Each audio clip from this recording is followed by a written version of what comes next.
Bonjour, je vous retrouve pour une nouvelle leçon, cette fois-ci qui va porter sur le passé simple. Donc un temps qui ne porte pas très bien son nom, puisque beaucoup d'élèves le considèrent comme un temps assez difficile.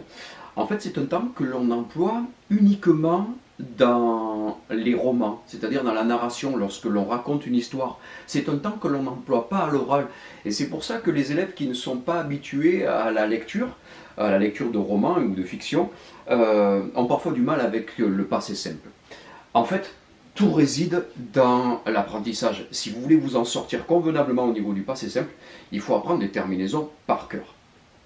Alors, première remarque dans mon tableau, je n'ai pas fait figurer deux pronoms, le tu et le vous, parce que le tu et le vous sont des pronoms que l'on utilise lorsque l'on communique, lorsque l'on échange dans un dialogue. Et du coup, dans un roman, on n'utilise pas le tu et le vous, parce que quand on raconte une histoire, on utilise soit un narrateur interne, je, le nous, soit un narrateur externe, il ou elle, et donc ils ou elles au pluriel. Donc, le tu et le vous existent bien au niveau du passé simple, mais ils ne sont pas utilisés, donc je ne les vois pas avec vous aujourd'hui. Alors, voyons voir maintenant ces terminaisons ensemble. Il ou elle, c'est le A. Il ou elle marcha, il ou elle regarda. Avec le nous, ça donne âme, et avec il ou elle, ça donne air, ils mangèrent. Et avec le je, méfiez-vous, c'est AI. Souvent, les élèves ont tendance à l'oublier. Avec un narrateur interne, je mangeais, je regardais. Alors, première difficulté, bien souvent, les élèves, ils ont envie de mettre des A de partout. Des il disa, des il voya et des il faisa. Non.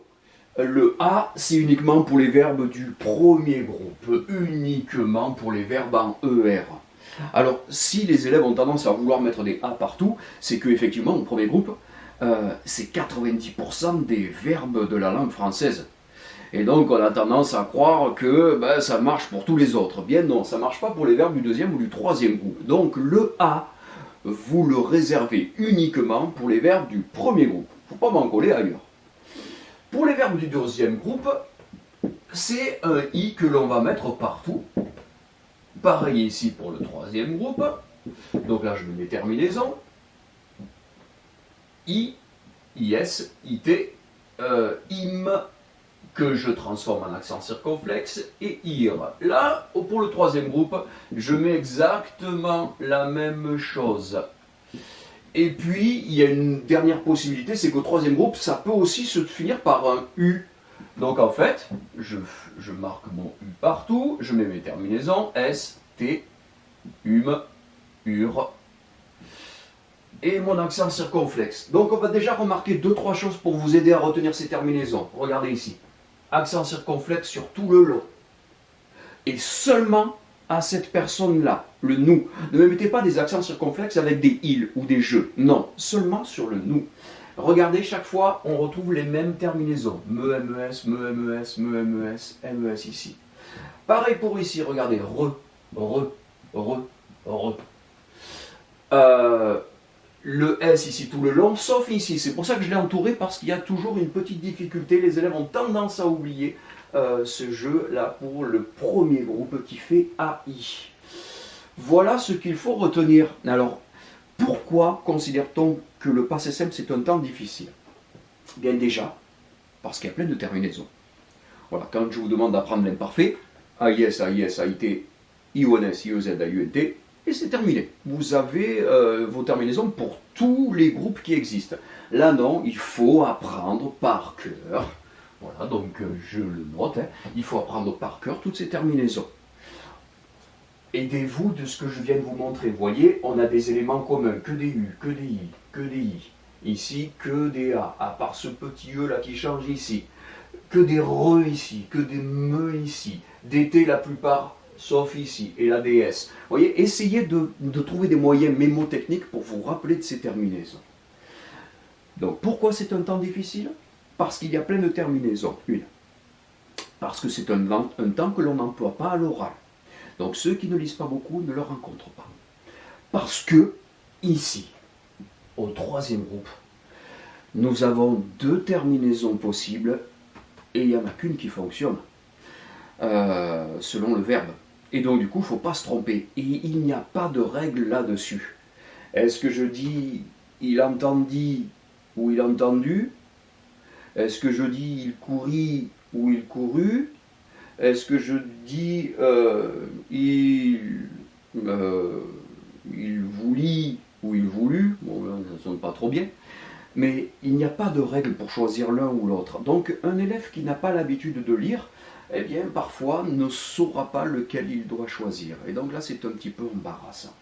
Donc ça c'est la troisième raison pour laquelle c'est un temps difficile.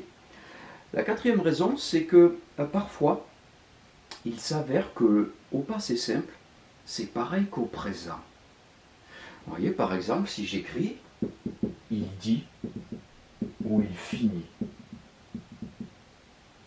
à la première personne et à la troisième personne du singulier, c'est pareil qu'au présent, pour certains verbes. Alors les élèves, quand ils écrivent ça, ils disent « Bon, ben ça va pas ça, j'ai dû me tromper, j'ai dû marquer quelque chose qui est du présent, donc il faut que je rajoute un truc. » Et alors, ils disent ça et ils finissent. Ils finissent ça. Non, non, surtout pas. Voilà, parfois il se peut que la forme du passé simple soit équivalente à la forme du présent. C'est possible. Donc ça rajoute encore une difficulté. Et en fait, dernière chose qu'il me faut évoquer avec vous, non, j'ai encore deux choses en fait, c'est venir et tenir. Venir et tenir ne rentre pas dans ce tableau. Et quand je dis venir et tenir, c'est tout leur composé. Devenir, revenir, subvenir, convenir, détenir, maintenir, soutenir. Il y en a toute une liste qui ne rentre pas dans ce tableau parce que la terminaison, ça sera INS, INT, IM et IR. Donc par exemple, je t'aime, il t'aime, nous t'aime, il t'aire.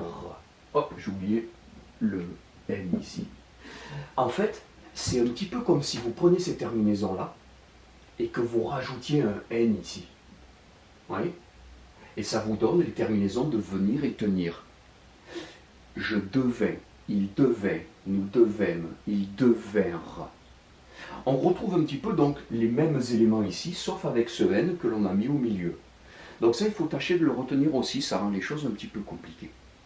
Et enfin, dernier point que je dois évoquer aussi, c'est la notion de radical pour les verbes du troisième groupe. Parfois, les radicaux sont très changeants. Les radicaux, vous savez, c'est la partie du verbe qui ne change pas. Si je prends le verbe apercevoir, il y a beaucoup d'élèves qui ont envie de mettre il apercevit. Ben non, c'est il aperçu, il est un peu plus court. Si je prends le verbe savoir, eh ben le radical c'est S, il sut. Si je prends le verbe être, il disparaît complètement, le radical ça devient un F, il fut. Si je prends le verbe avoir, pareil. Le verbe avoir c'est il eut, avec un E devant. Vous voyez, on a des radicaux parfois qui peuvent changer, qui peuvent se rallonger, qui peuvent se raccourcir et qui rendent les choses un peu complexes. Donc voilà pourquoi le passé simple est considéré comme un temps un peu délicat. Mais comme je vous l'ai dit, il est à votre portée pour peu que vous appreniez ces terminaisons par cœur. Et puis si vous voulez vraiment progresser au niveau du passé simple, c'est comme en orthographe lexicale, il faut lire, lire, encore et encore. J'espère que cette leçon a été claire. Je vous dis à bientôt. Au revoir.